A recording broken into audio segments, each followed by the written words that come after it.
Young Eddie always dreamed of having one thing: a mother. He never met his mother. He doesn't know why. His father never talks about her, or maybe he does and Eddie just doesn't know it. He seldomly sees his father, and even when he does, it's only in passing. His father is a very successful international tycoon and doesn't have time for children. He only kept Eddie because of his mother's disappearance. He has a mountain of wealth, and his father tells him that he can use it for anything he wants.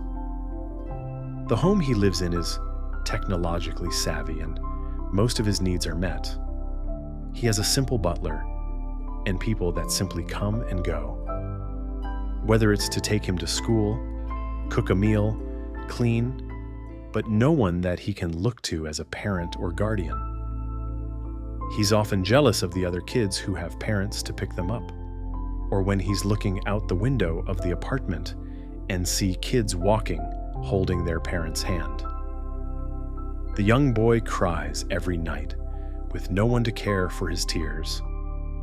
One day, while Eddie was mindlessly scrolling through the internet, he came across an ad. It was an ad on the Ellen dolls, a fully functioning AI doll, the first of its kind that can be anything you want.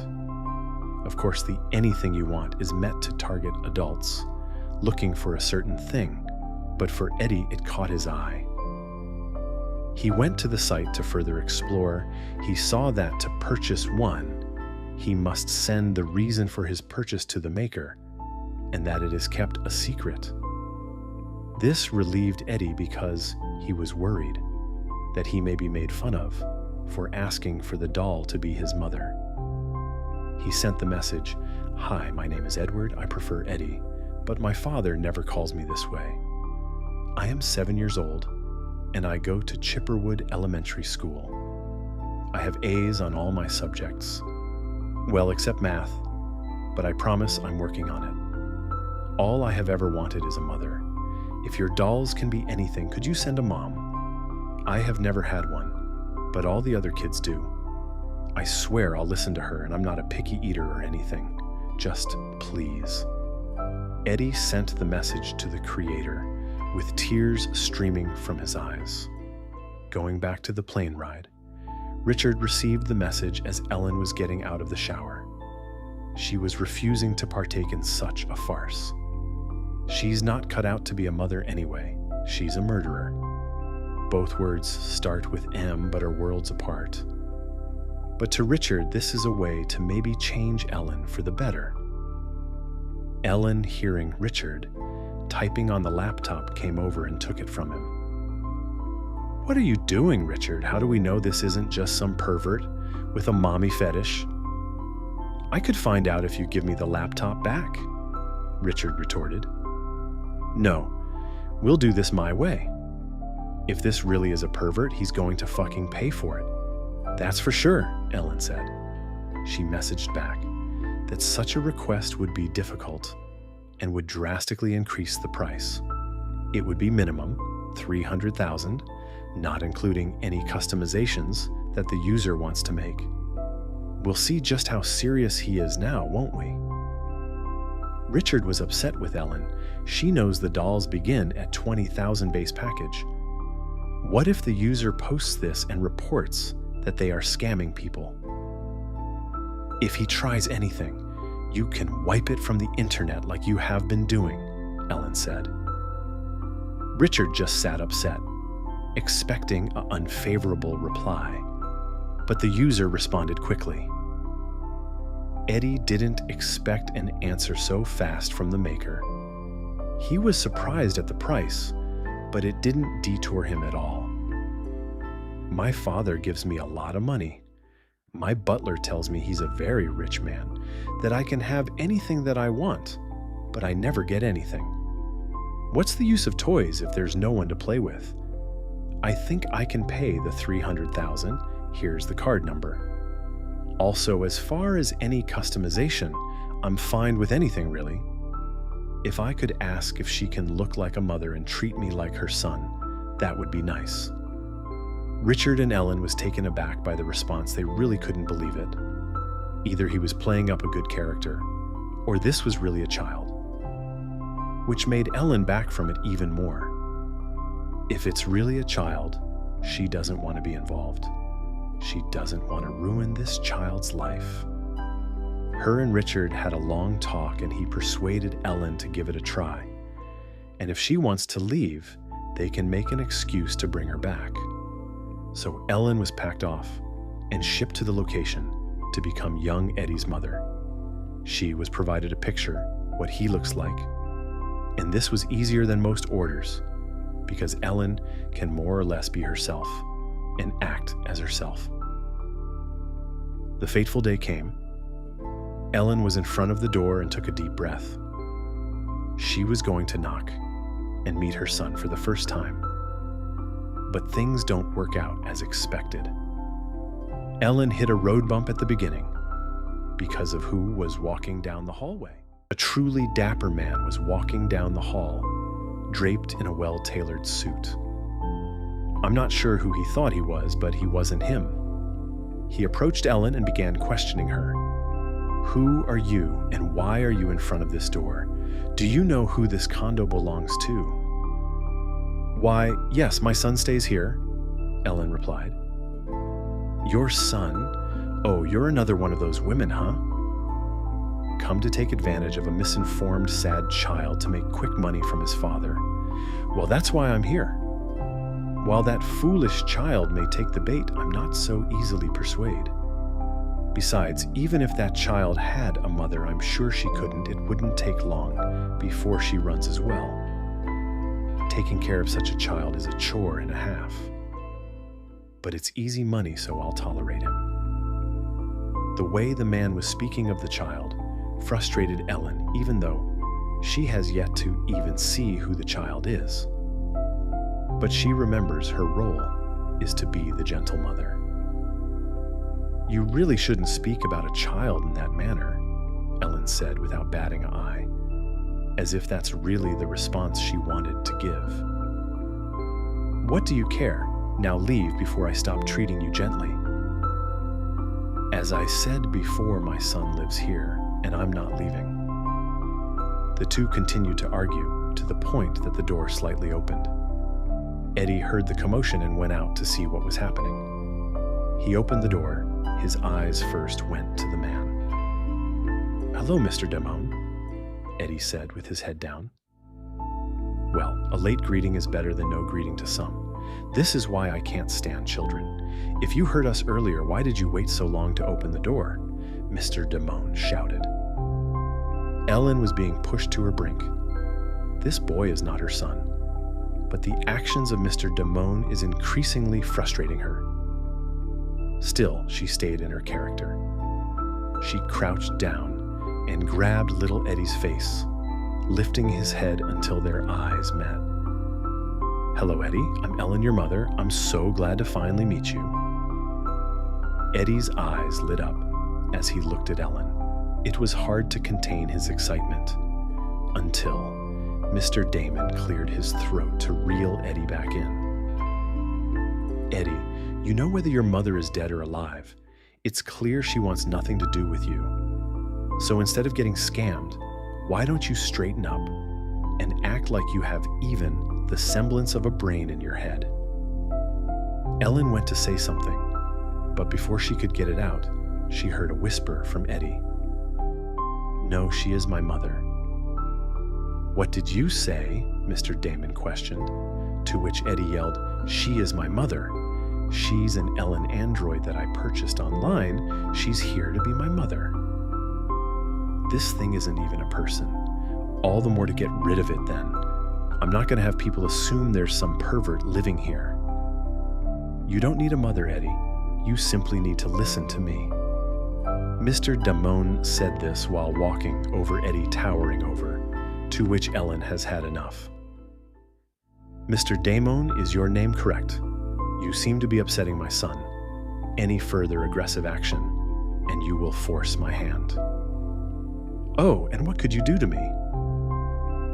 I can do anything to protect my son. When Ellen said that statement, Eddie's eyes lit up looking up at Ellen. He slowly walked behind Ellen's leg and looked over at Mr. Damon, whose annoyance was clearly showing on his face now. Enough with the nonsense. Mr. Damon reached over to grab Eddie's arm and pulled him over. He used too much force, causing Eddie to let out a yelp and wince in pain. Ellen then quickly grabbed Mr. Damon's hand and squeezed it so hard until he was forced to release Eddie. Mr. Damon, let me make this clear. I am here now, and you are no longer needed. Thank you for your service in caring for my son, but now it is time for you to leave. Mr. Damon was now frightened at the strength of Ellen holding his hand. He let out a final cry. I don't want to take care of this sad child anymore anyway. Perhaps you deserve a robot. No decent human would want to be around you. He turned to walk away. Then Ellen stopped him. Mr. Damon, still frightened, stopped in his track and, voice trembling, asked what she wanted with him. You've been taking care of my son, and clearly you wouldn't be doing it from the kindness of your heart. I suppose there must be something you're using for funds. To which Ellen grabbed him and threw him against the wall, twisted in one of his arms behind his back. Mr. Damon yelled out in pain, while Ellen searched his pockets, pulling out his wallet and using her eyes to look through it without having to open the wallet. Ah, here's a card that clearly isn't your name. I assume everything has been purchased through here. Ellen released him, took the card out the wallet, throwing it back to Mr. Damon, who hurried and ran out of the building. Ellen looked down at Eddie, extending her hand. Eddie grabbed it. Shall we enjoy our day at home now? Ellen said. Ellen sat on the couch, playing back what just happened in mind. She can't believe how upset she got. The gentle mother persona may be in the wind. Eddie, however, just stared at her with wide eyes, as if he has seen the most amazing thing in the world. He asked, "You're my mother? Isn't that what you paid for?" "I always wanted a mother," Eddie said as he laid his head on Ellen's lap. Ellen, not too pleased with how familiar this boy was acting, held it in and played her part well. She simply stroked his hair as he laid with his head in her lap. Ellen sat with Eddie, still in a state of disbelief herself. Am I really going to be this boy's mother for however long? Even for someone like me, I don't think it's right to deceive him. But as they sat there, Eddie started to vibrate a bit, and Ellen noticed that he was beginning to cry, attempting to hold back his tears. Ellen asked, "What's wrong?" "Nothing. I'm not crying. I'm not a crybaby." All the other thoughts were wiped from Ellen's mind. This boy needs someone, the same way she needed someone when she was younger.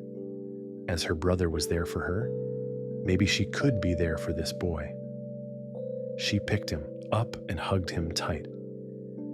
"It's okay to cry. That doesn't make you a crybaby.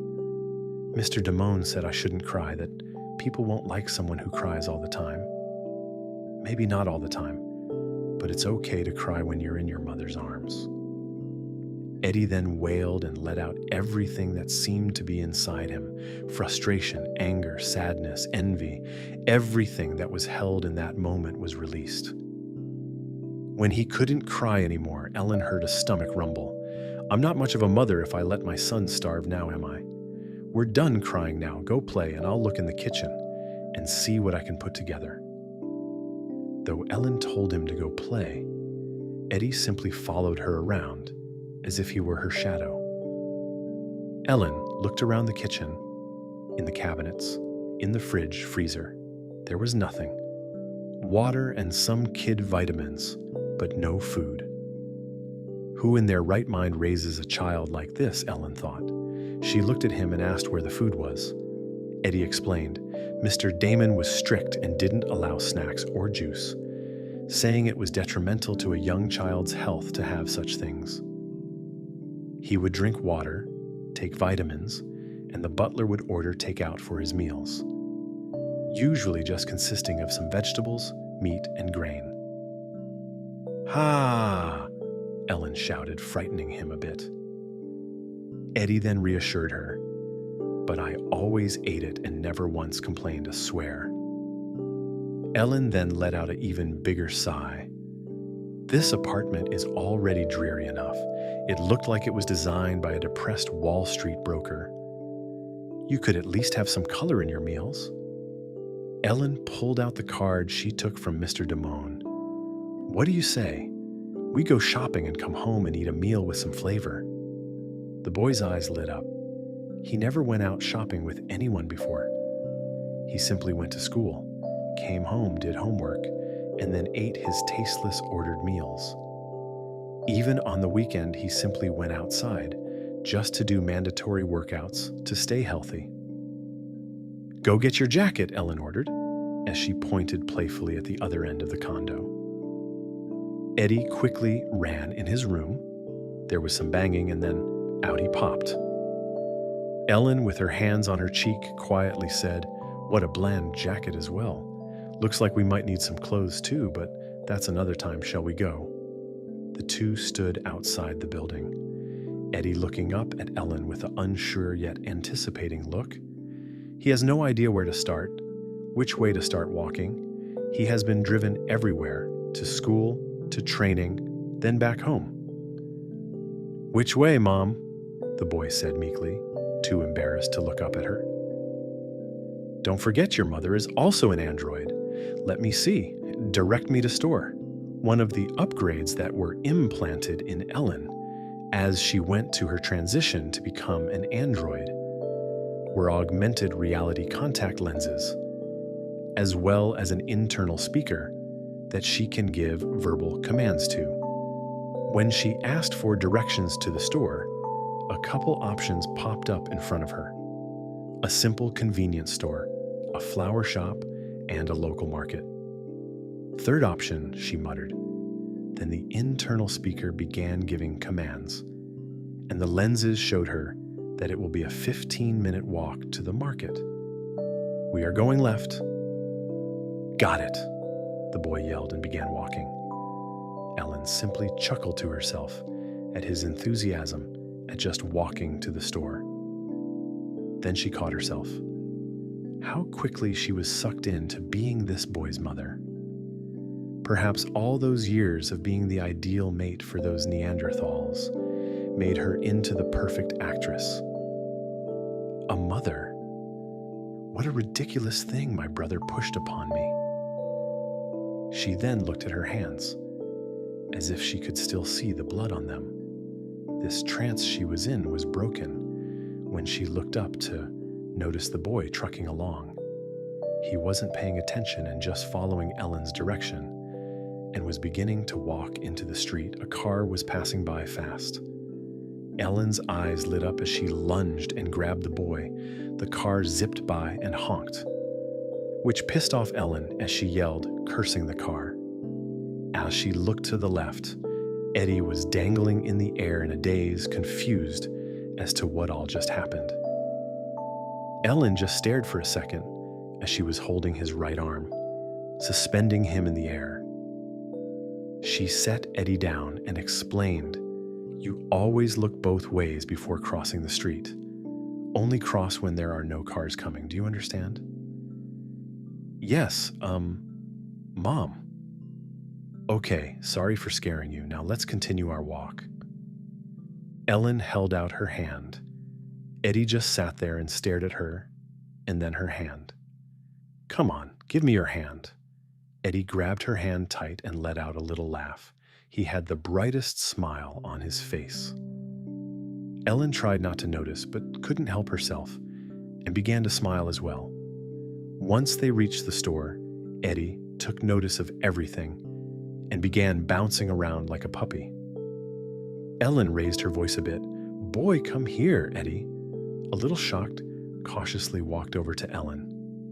"Sorry," he said in such a sad tone, as if his favorite toy was taken away. Ellen put her hand on his head. "I'm not mad. It's okay to look. Just Stay by me, okay? Okay, I will, the boy yelled. As they walked down the aisle, some noodles took the boy's attention. He grabbed them. How do you say that word? Pappardelle, Ellen said so eloquently. Pardelay. Eddie was able to throw out of his mouth. Close enough, Ellen said. Since you're interested, this is what we will have for lunch. Some garlic, chili powder, cilantro, a couple oils and sauces. And they made their way home. Once through the door, Ellen told Eddie to go play while she prepares dinner. Eddie was confused but intrigued and sneakily was peeking into the kitchen at Ellen. A child is hardly a spy. And Ellen noticed his glances as his head was in plain view from behind the wall. She ignored Eddie's antics and went into the cabinets. It was a well-stocked kitchen. All of the pots, pans, and utensils were shining as if they were brand new, which they were as Ellen noticed the stickers still attached to some. She carefully peeled it off and pre-washed the pans to get rid of the factory chemicals, as well as the built-up dust. As the flames got going and the oil was sizzling, the noodles were going, and Ellen was finally chopping the garlic. Eddie couldn't contain his excitement and rushed into the kitchen, asking Ellen a variety of questions on everything that was going on. Ellen calmly answered every one with a slight smile on her face. After the Q&A, the food was done in a flash. Ellen felt as if she never finished a meal this fast. Cooking always seemed like a chore. She only learned it to be the perfect companion she was never able to be, it seems. But today, it was an enjoyable experience. Okay, let's eat. They sat at the black table, which matched the black and white dreary design of the apartment. As they sat at the table, and Eddie quickly began his meal. He enjoyed the chili noodles so much he tried to funnel as much as possible in his mouth, which led to him choking, spitting it all out. To which Ellen scolded him to mind his manners and eat properly. A meal can only be enjoyed if it is savored properly, Ellen said. Then she looked around the apartment, inspecting a bit more as Eddie ate. I noticed there's no TV. To which Eddie naturally answered, Mr. Damon said there was no need for it. Watching TV only dulls the mind, Eddie said in a mocking voice, then shuddered away and slightly looked up at Ellen as if he had done a bad thing. I'm sorry, I know I shouldn't mock people. To which Ellen aggressively rubbed his head and said, it was funny, and mocked Mr. Damon's voice as well, which made Eddie chuckle. Well, at least you have a computer and you can watch things on there. No, I can't. All the websites are locked. I can only use it for educational websites and studying, and Mr. Damon had to put in a code for me. Honestly, this should be considered child abuse. You should be watching cartoons, playing with friends, at bare minimum imaginary ones. Okay, I'll take that stupid lock off your computer. How? Only Mr. Damon knows the password, Eddie said. Ellen gave a smug look and walked with Eddie back to his room. As they walked by the bathroom, she instructed him to go wash his hands first. Once returning to his room with clean hands, Eddie saw Ellen typing a lot. He looked at the screen and saw a bunch of windows, unsure of what she was doing. When she was finished, his computer was completely different. Even the background, which was just the generic blue screen, the only bit of color in the condo, changed into a fun, colorful background filled with animals. Ellen looked at Eddie. I may not be my brother, but I picked up a couple things. Your brother?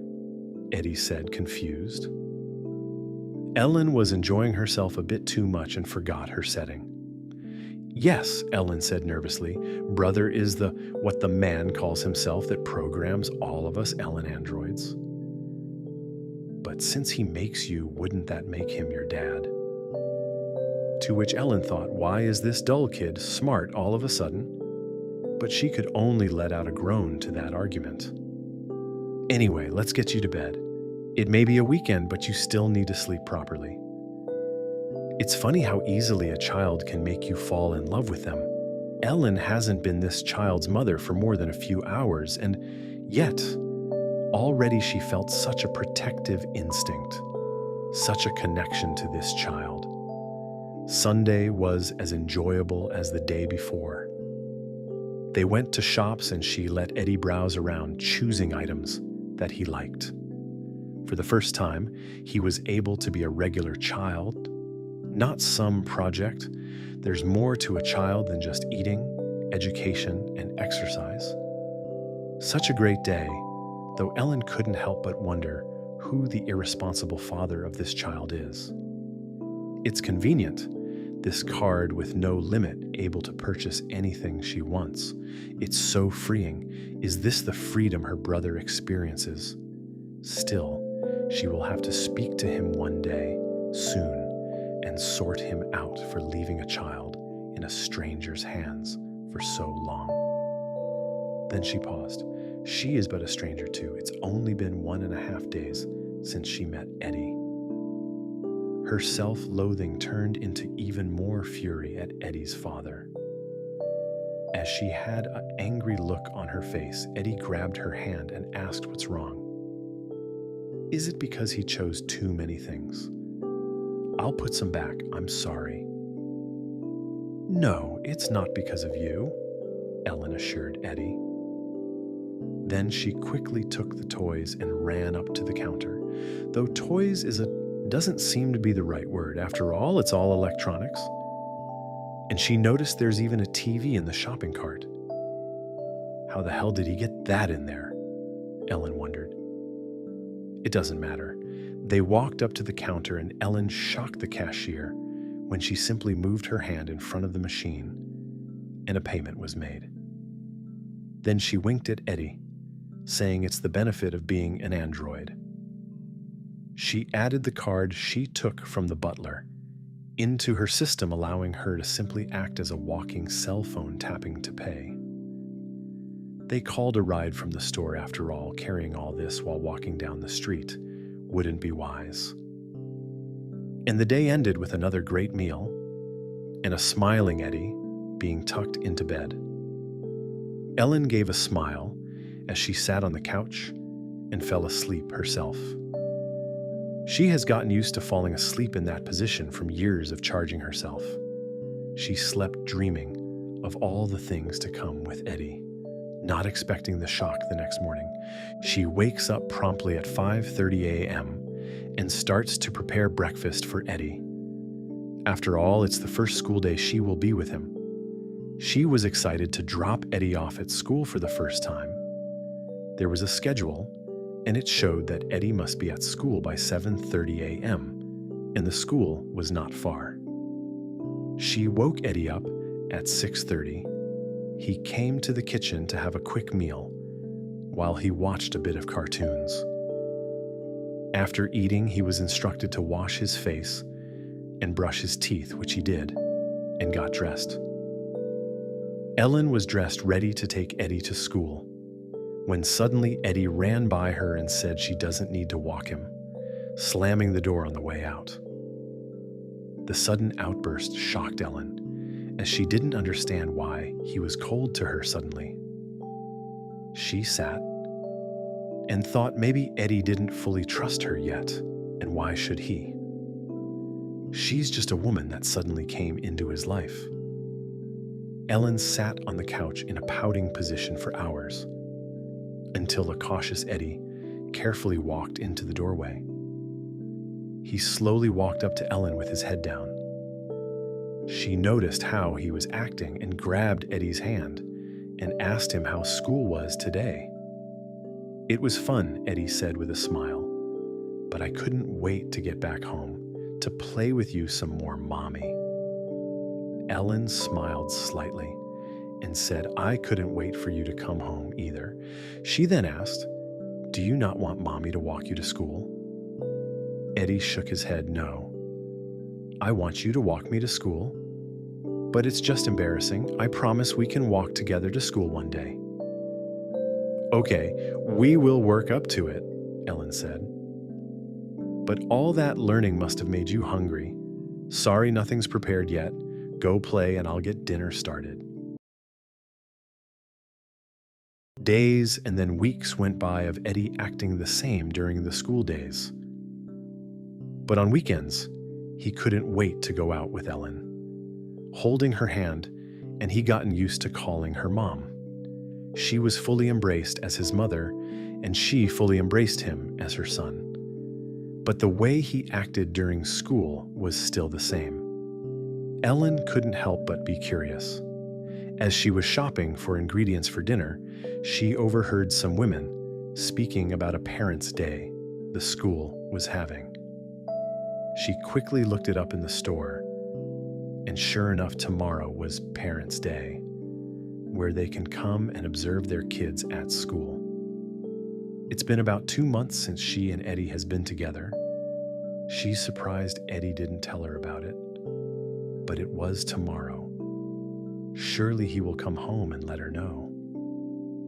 Ellen excitedly made dinner knowing tomorrow was going to be a big day. She gets to see Eddie at school. She wondered how cute he will be when thinking hard or answering questions. Will he be embarrassed if he gets it wrong? If he is embarrassed, she will reassure him, and if anyone makes fun of him, she will make them suffer. Oops, Ellen caught herself. Old habits. I have to be a gentle mother for Eddie, she thought. Before she knew it, the door opened and Eddie ran and gave her a flying hug. "I'm home, Mom." "How was school?" Ellen asked. "Anything special happened today?" "No, it was a normal day," Eddie answered. "Oh, well, is anything happening tomorrow?" Eddie let go of Ellen, and as he turned away, told her that tomorrow's just a normal day as well. Eddie then ran in his room and shut the door behind him. Ellen, surprised at his lie, she thought that they have grown close in the past couple months. Not close enough, I guess, she thought to herself. The night continued and Eddie acted coy, eating dinner but not saying much to her, then quickly rushing off once he was done. Ellen sat there and scrolled through her database on parenting books. She came across one that explained at times parents have to make the first push, that children will come to appreciate it. Perhaps she was just looking for a reason and finally found one. It was decided she will be showing up on Parents' Day. The next day, she acted as normal in the morning, which brought relief to Eddie. It was Friday, and he was excited for the weekend. There was a petting zoo that they were going to, and Eddie couldn't wait.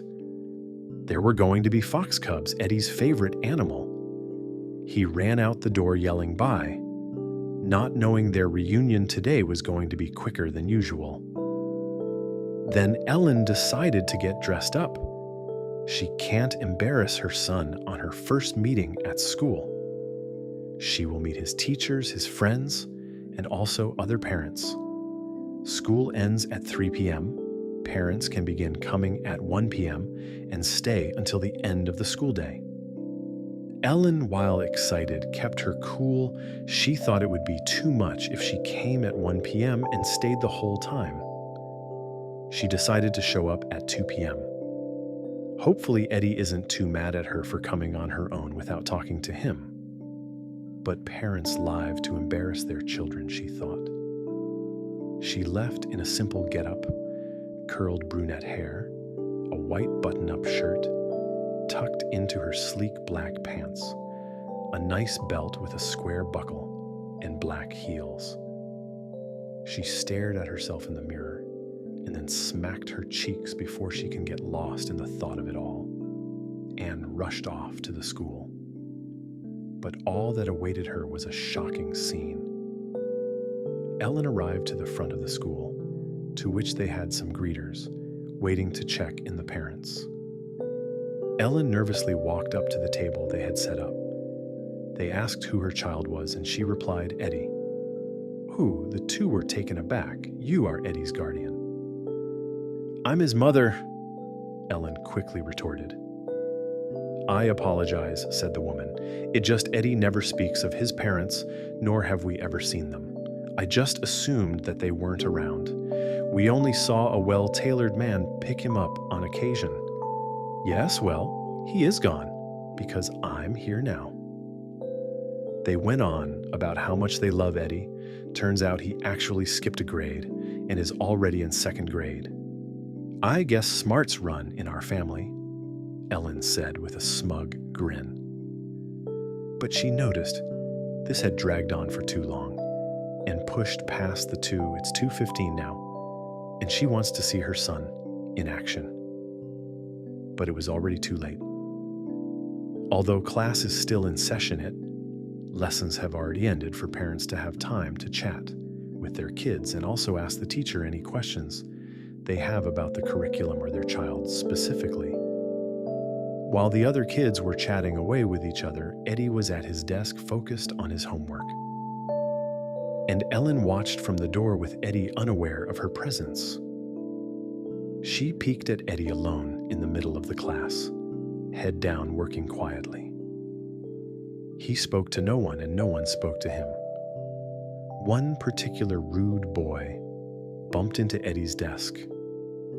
He began to say sorry, but when he turned around and noticed it was Eddie, who he bumped into the boy acting obnoxiously. Oh, it's just Eddie. What are you doing here by yourself? Homework? The boy grabbed the paper Eddie was working on and looked at it. You're smarter than us anyway. One missed assignment won't hurt. The boy then ripped Eddie's paper into multiple pieces and threw them over his head, flakes falling all over Eddie's hair, to which the classroom fell into laughter. The boy's parents, who were speaking to the teacher, turned around to see what commotion was, in which they saw their son acting so maliciously towards Eddie. They went to say something, but it was too late. Ellen's rage had already boiled over. She was gripping the door frame so hard it began to crack.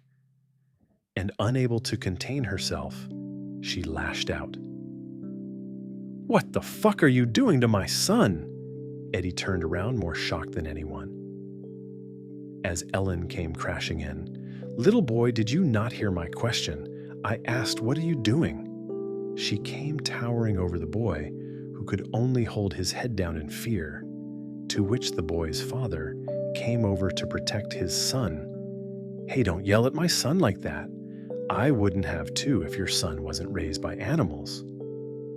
Who are you calling an animal? You, Ellen answered as she shoved her finger into his chest. Forgetting her strength, it caused the man to be taken aback, as he slightly lost his breath from the hit in the chest. To which the teacher intervened, asking whose mother she was, to which Ellen looked down at Eddie, who looked at her with tears in his eyes. Embarrassed at the whole situation, Eddie lashed out at her. Mom, why are you here? I didn't tell you to come. I know, but I found out about it while shopping, and I thought it would be good for me to pop in. Look, there's pieces of paper in your hair, she said as she reached down to pull them out. Eddie smacked her hand away and ran out the room crying. Ellen screamed for Eddie, and before rushing out to chase him, looked at the classroom and said, I'm not done with all of you yet. The way she said it sent chills down their spines. Then she chased after Eddie. Ellen ran out of the classroom and ran in the direction she saw Eddie turn. He couldn't have gotten far. The way he ran is just a hallway that leads to a dead end. As Ellen neared, she slowed her stride. As her hearing is better than most, she picked up on a young boy sniffling from inside a closet. Ellen sat on the wall near the door and asked if Eddie would come out, to which there was no answer. I'm sorry, Eddie. I shouldn't have came. I didn't think I would embarrass you so much. I'll just go home and wait for you there.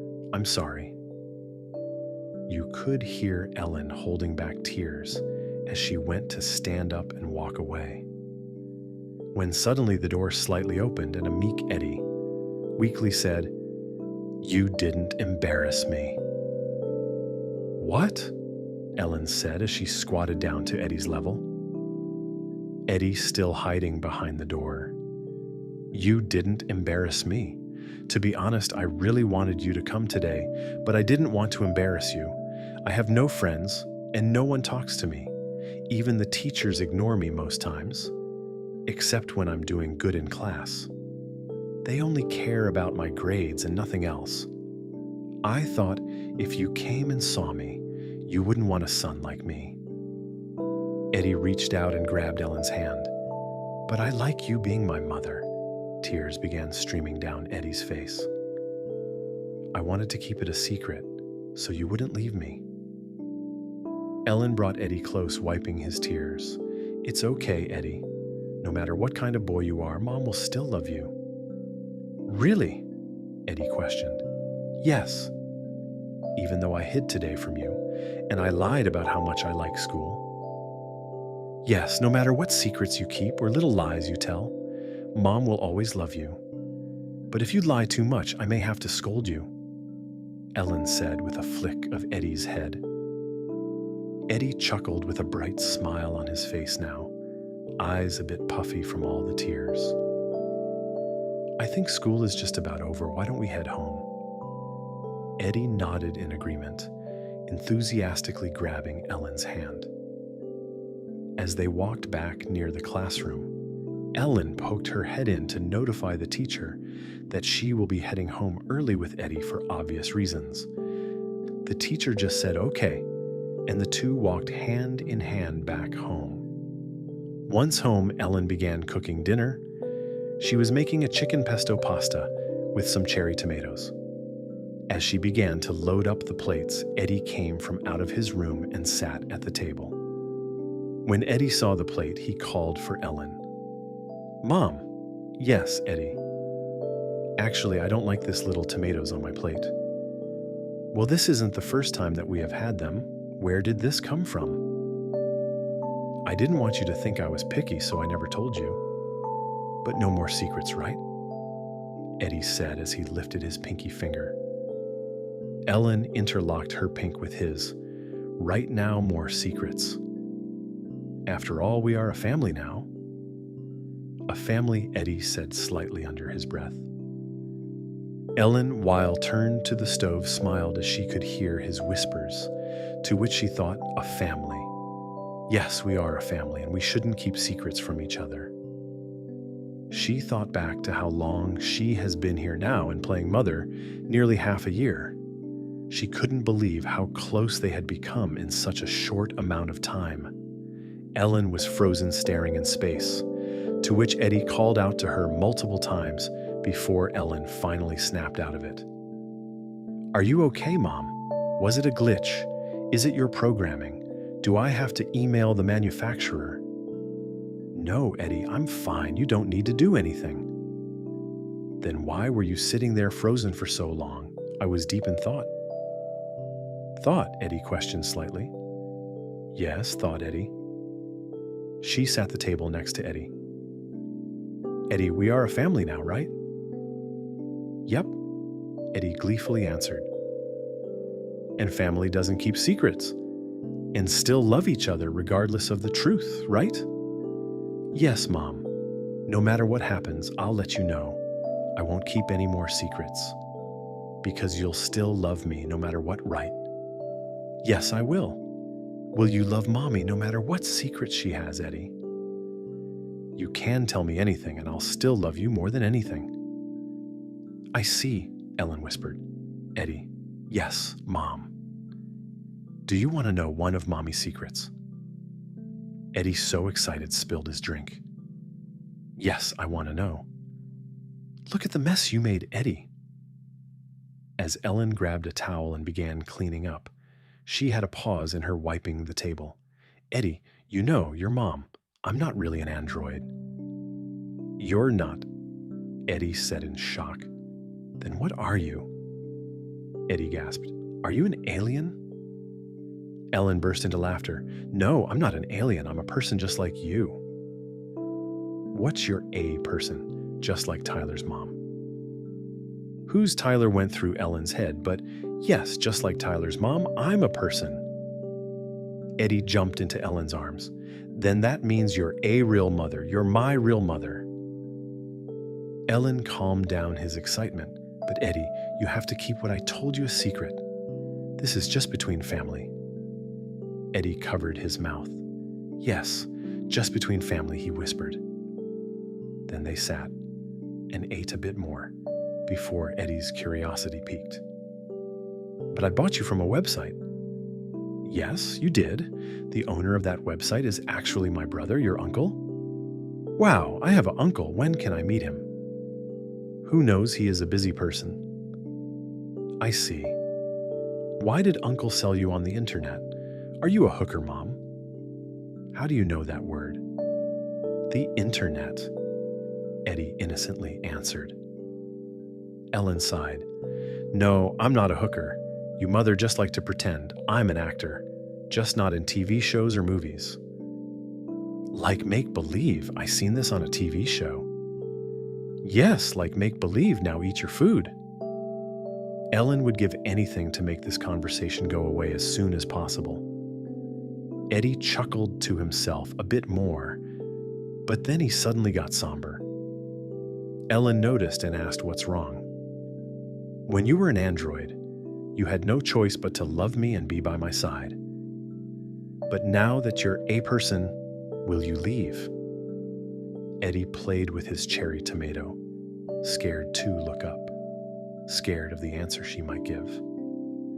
Ellen grabbed Eddie's head and kissed him on the forehead, and then she grabbed Eddie's pinky with her own. No matter what happens, whether the past or future, I will always be your mother, and I will always love you. Promise, Eddie said, I promise. That moment was the start for both of them to become a real family. All the uncomfortableness just seemed to vanish after that night, as if a dark cloud had left and the sun finally pierced the sky. But for Ellen, that was just one cloud from dark gray and stormy sky that was her life. Maybe, as she said, she could start fresh, become someone else, like her brother thought. But life isn't that easy, and the past doesn't disappear, it just lags behind. And if you're not careful, it may catch up to you and you be standing face to face with someone you'd hope you had gotten rid of, even if that someone is yourself.